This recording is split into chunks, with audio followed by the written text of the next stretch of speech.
since we're still in Devil May Cry week, how about we go to another one of Dante's adventures? Well, a collection of them. The Devil May Cry anime. With an announcement of another one being in development by Adi Shankar, why not talk about the OG one that came out in 2007? And my honest feelings. This is where Dante, at least the older Dante from DMC 4 and 5, got his personality. This one's a wisecracking, gun-toting asshole, and when I mean asshole, he's legit kind of an asshole. And it's a visually stunning anime to look at. And oh yeah, by the way, to kind of get rid of copyright, I'm gonna make the screen super small for the anime because Funimation likes to grab people by the balls. And yeah, still a visually stunning anime, so yeah, I hope you guys like it. So I'm gonna review this, the first 6 episodes, because honestly if I reviewed the whole series, we'd be here all day, and plus I still am on a very small time constraint. So I'm gonna review the first 6 episodes, and you guys can check out the rest of the series if you enjoyed the first 6 or you enjoyed my opinion on it. So they created their own plot after the first 6, so yeah, that's another reason why I'm not doing it. But yeah, let's get right into the Devil May Cry anime.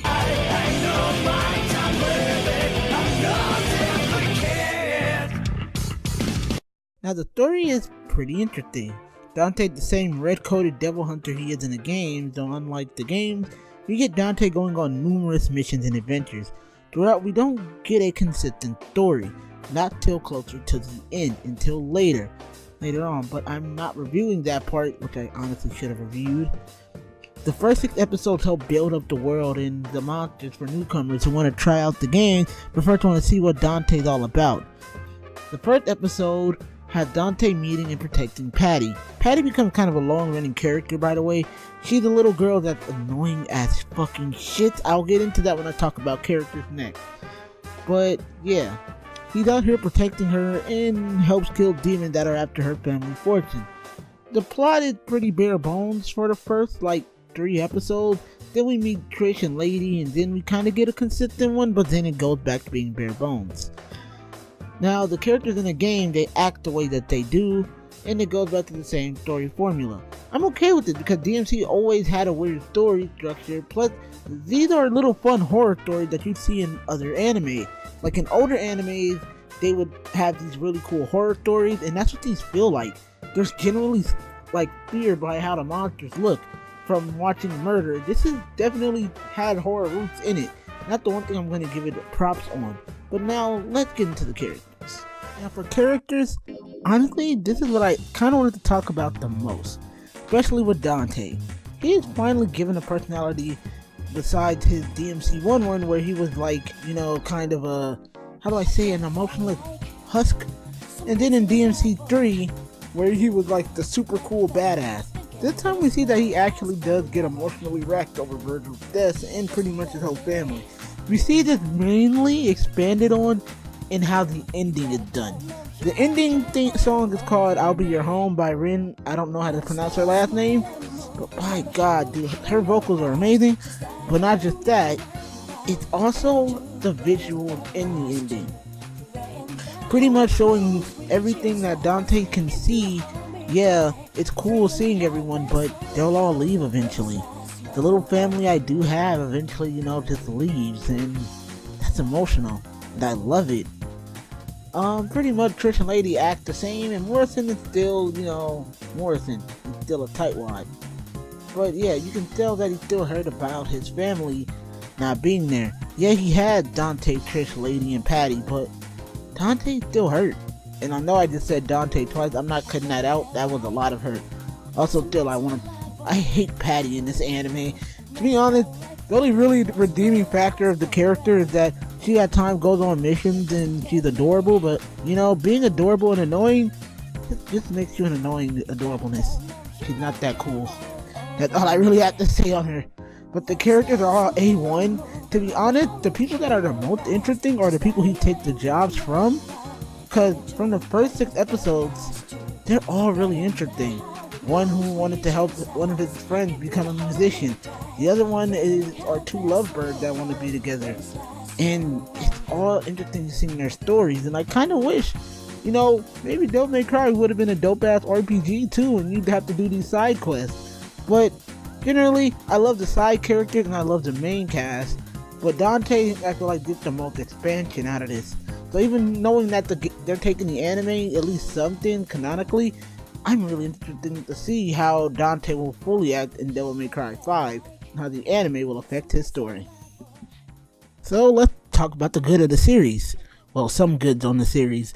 Or, I like how it moves along the story. Despite it not having a consensual plot, there are still elements that are, actually in continuity. And DMC is interesting, and it kind of gives us focus on why he is the famous, demon hunter, despite people not liking him as much. I enjoyed the action scene showing that Dante has a lot of flair with his attacks, despite not the whole community really liking the action scenes in this series, believing they're boring, but I feel like they're pretty cool. They really do drag along some of them, and it's really awesome. The dialogue is actually really good. Dante is funny yet calm. His chemistry with Lady and Trish is amazing, and even though Trish barely appears, you can tell that each of these characters actually had history and actually had development. And the character designs are visually stunning. While yet they are based off of a video game, the art style and the visual design remind me of something like Vampire Hunter D, or something like an old 90s horror anime that I would enjoy. I really do like that. It kind of reminds me of how Castlevania looks, and I kind of hope that when a new anime by Adi Shankar, he looks at this and sees, well, I can kind of take the designs and get Castlevaniaism the fuck up. Plus the whole anime looks good, and the OST, oh my god, the OST! Just look up the ending theme, and if you don't cry, you're heartless. That's generally it. You are heartless.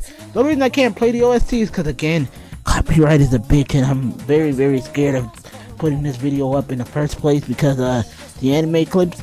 But still, yeah, they're pretty amazing, and check out the thing. This isn't the perfect anime though. It can be quite slow, like extremely slow in pace. They tend to like to explain. Like, this is why one problem with certain animes back in the day: show, don't tell, and they didn't have this for this. They told us pretty much everything. Then when the fight happened, we weren't really surprised. Also, despite the design being great, the animation can be very wonky at times, especially in the later episodes. I believe in episode 8, when Dante goes back and, the dude named Anthony, well, he calls him Anthony, pretty much pops up. His face looks so awkward. I would show the scene, but again, I'm not trying to get hit with that copyright though. But yeah, it can be really weird in certain ways. In the 5th episode, involving some dude stalking Dante, was boring as hell. But yeah, that was the only bad about the anime. The good obviously outweighed the bad, and that's the one thing I'm glad. But this is a really good start. But these are some of the negatives and positives about the anime. So yeah, that's my thoughts on the Devil May Cry anime. It's a definitely great one that I think you guys should check out if you're a fan of the series. Or even if you're not a fan of the series, you want to just kind of watch an anime, it does pretty good, and it kind of the nostalgic factor of the old horror animes back in the day. So yeah, go check it out. This is actually the last Devil May Cry 1 video we're ever doing. So yeah, we're done. Thank you guys so much for watching. Peace out.